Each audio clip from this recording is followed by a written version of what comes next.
Hi, I'm Kevin, And I'm Amanda. and we are serving up All that jam.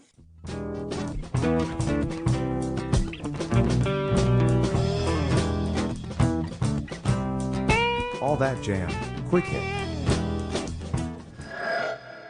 Getting to know Muskrat Flats.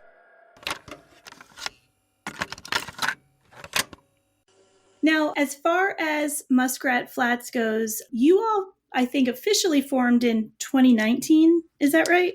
It's like late 2018, but yeah. It's kind of in that pre-COVID little pocket there. I was going to say, that's got to be kind of looking back at it now, an interesting time to be starting something like that and then getting thrown into so many big changes. Now that it's been a couple years, do you feel like having that time helped you all become that cohesive unit because you couldn't really go out and play shows? Do you feel like that may have actually been beneficial in some ways? Yeah, I don't think we went into it or really ever stepped outside of it and thought of it that way, but I don't know. It gave everybody a pause in the business, and maybe in a way it gave us motivation, but also felt like everybody was on kind of a level playing ground. Not that like we were looking to level the game or anything like that, but it just felt like it was like, you know what? Even the biggest bands right now have to do solo live streams in front of a camera. And, we're all kind of working to reestablish what the live scene is and all that kind of stuff. So I think it reignited things. It gave us some time to write new music, which is awesome. And I think we kind of take what we're given and, make lemonade out of it, sort of thing. Yeah. Now, did Field of Rays, where is that in the timeline? Did that get written during this time frame, or was that actually before? So Field of Rays was written before the band started, which is kind of a unique thing. I think Ghostlight is the only band I've heard of recently that like wrote an album before the band ever took a stage and that sort of thing. But in a way, it was kind of like the blessing that we needed, because it was like 7 really good songs. They were all jammable. And instead of relying heavily on covers to start, we had this nice blend of originals and covers. So Field of Rays was kind of our jumping off point, and it gave us our footing so that we could be like, we are a jam band. We're not just a tribute or anything like that. Mhm. Yeah. So obviously, it's in the name. Huge jam band fan myself for a long, long time. I want to talk about that label jam band. So I will say, we talked to a lot of different artists, and for some of them, the jam band scene chose them. They weren't necessarily considering themselves a part of it, but that's kind of where they ended up, at least, partially. MMW is one of those, Dumpsta Funk. Like there's a bunch of bands like that. Um, do you all consider yourselves a part of that scene? And I guess if so, like what's your entry point into jam bands itself? So obviously the band name coming from a Grateful Dead tune reference is a glimpse into what we are. We grew up Grateful Dead fans. Our dad grew us up on the Dead when we were younger, all the way down to like listening to cassette tapes, driving down to the Outer Banks on vacation, 8-hour drives with mostly Grateful Dead, because it's long. It's 3 hours of music. It's taken up a third of the drive, sort of thing. So, I grew up with the Grateful Dead, and I was actually talking to our bass player about it last night. But there's certain bands that when I was introduced to them, like Fish and the Disco Biscuits, it didn't really click to me as jam band music. It was just the latest thing coming down the pike, sort of thing. And my older brother, who's in the band, he was definitely like, I need to listen to Billy Breathes. I need to be, checking out all these 90s albums from Fish. And I was just like, it's cool music. There wasn't really a correlation between like, this is jam, it goes off on its own improv and all that kind of stuff. It was just very unique, very cool music. So I guess for me, our intention was starting a jam band. Like it was pretty clear from the beginning that we were writing songs that had a launch off point into improv, and then having some sort of a landing point. We grew up in Philly, so we're huge Disco Biscuits fans. They are like, the founding fathers of this new generation for us. Yeah. For sure. So you mentioned a new album. I know that you have released a single, The Ballad of Otis Flip, that was this year. Can you talk a little bit about the album, upcoming plans? Yeah, so Down the Line is the name of the new album. It'll be coming out probably at the end of January, early February. And we cut that at Spice House Studios down in Fishtown, Philadelphia. And yeah, it's a full length album, 10 tracks. I don't know. It feels like it's like a genuine full length album. It's not an EP. It's got depth. It's got 3-minute songs and all that kind of stuff. And Ballad of the Otis Flip is the first single. We got 2 more coming up in the next couple of weeks. High Plains and Southbound to the Saddle. And yeah, the motif of it definitely gives off the vibe of a, I don't know, time of yesteryear sort of thing. It feels like we're going a little bit retro, or at least like that hyper reality of like back in the 1800s, but also nowadays and all that kind of stuff. But yeah, the album is definitely our intention of moving toward a little bit more of a focused, concise, tight song, something that's, catchy, but then we can stretch it out once once the live versions of them really take hold and that sort of thing. I love that. So I am someone who's a huge fan of front to back album listening, at least the first couple of times. And then you find the ones that you might really want to go back to even more often. So I respect that. And in some ways, I'm sure, even thinking about, you mentioned, 3-minute songs, Field of Rays, the songs are much longer overall. Yeah.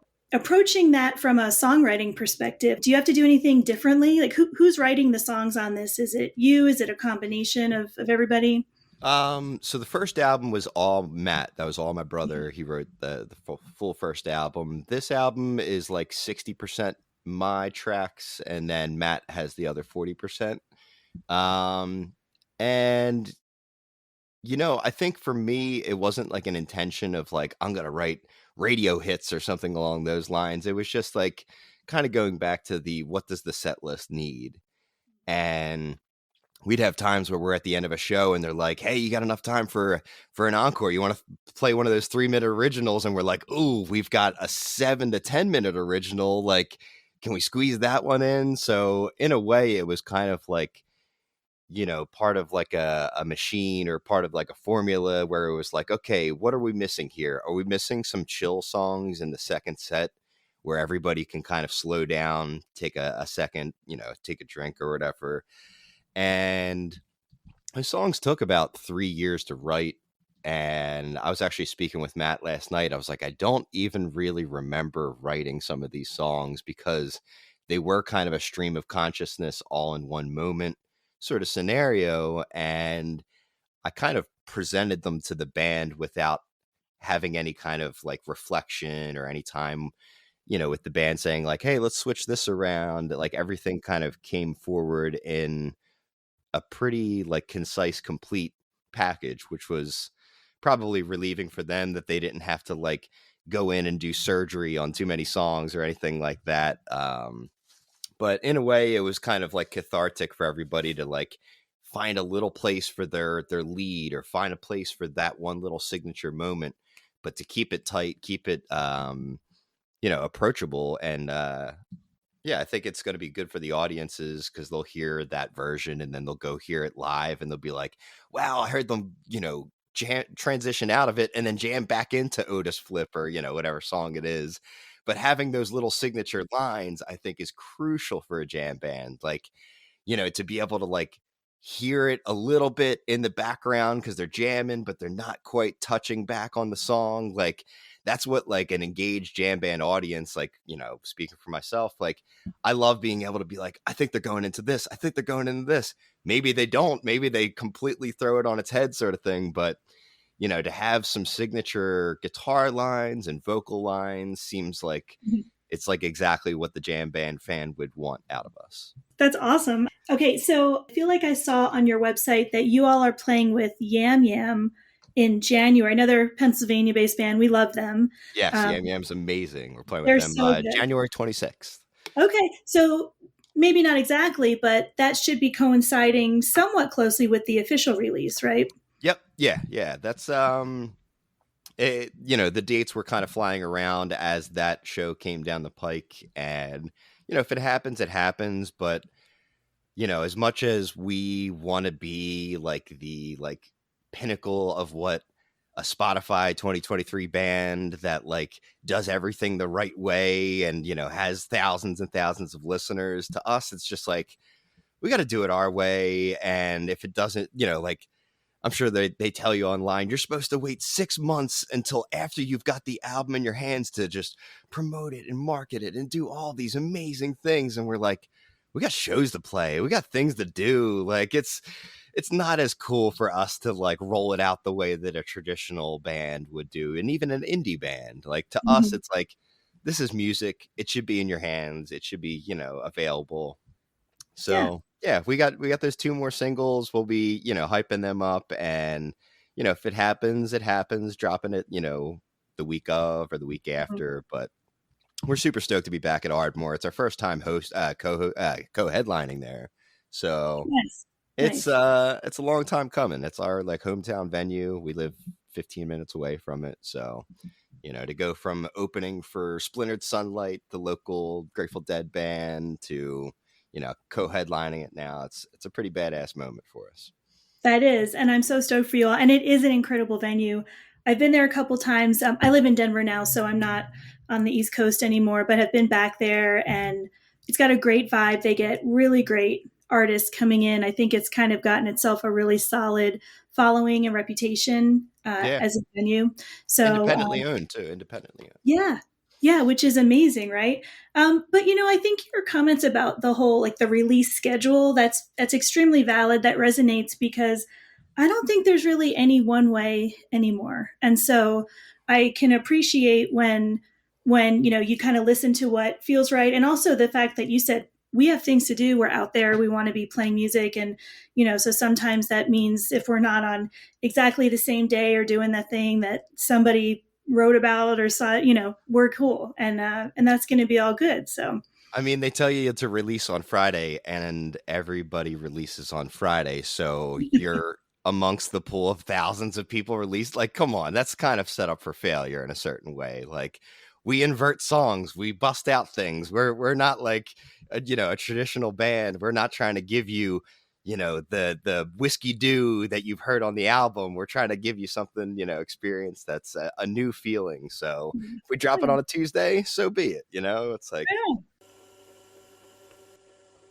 If you are enjoying All That Jam, please like and subscribe to our social media channels at All That Jam Pod on Twitter, Instagram, and Facebook, or visit our website, allthatjampod.com. Make sure to sign up for our email list and tune in every week for new episodes. Also, look for full interviews on our YouTube channel. And remember, stay beautiful, but don't stay underground too long.